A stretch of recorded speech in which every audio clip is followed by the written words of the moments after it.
Who is Salt? Well, she's a CIA agent named Evelyn who's in a lot of trouble with the government.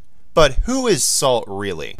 The movie Salt takes place when Evelyn, played by Angelina Jolie, has been accused of being a Russian assassin in front of all of her co-workers. Nobody will believe her, so with little choice, she quickly becomes a fugitive of the CIA bent on clearing her name. The character of Salt was originally to be played by Tom Cruise, but the part was later rewritten for Jolie. Personally, I would have found it both hilarious and interesting to see Mr. Cruise be accused of being a female Russian spy. But with Hollywood's creativity these days, that movie will be good and ready by next year. What Jolie does bring to the character is someone who is rightfully a fighter in spirit. For a good chunk of her scenes in the movie, she doesn't even talk. It's played out as something eerie, where the audience is left wondering what she's thinking and who she really is.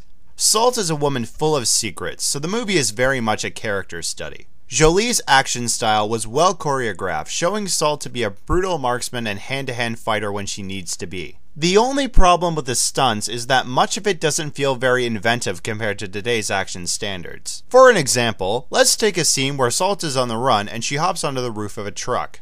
Then she jumps off and hops onto the roof of another truck.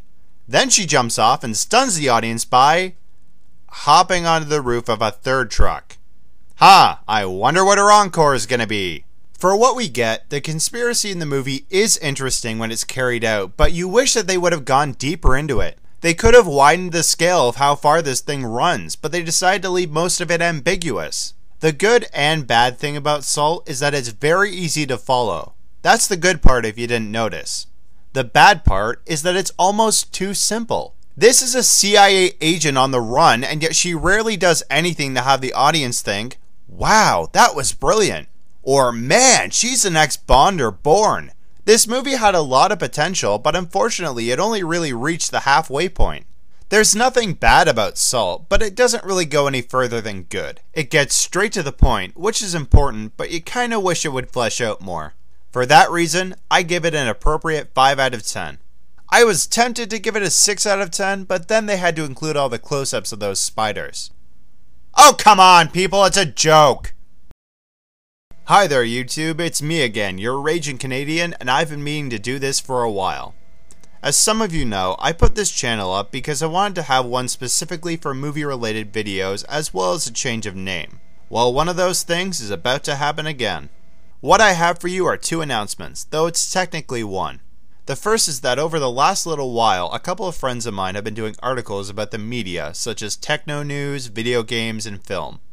Film is my department on their blog. It's called Gambit, and it's something that I've been proud to be a part of.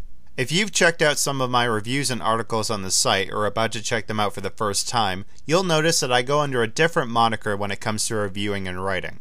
That name is the Cinema Simpleton, a name I came up with after about 30 Google searches to make sure nobody else had it. This brings us to announcement number 2. Though I'm not switching to a new YouTube channel, I'm deciding to leave the Raging Canadian title behind me. I find that using a name that nobody's used before works better in getting your stuff noticed, if that makes any sense.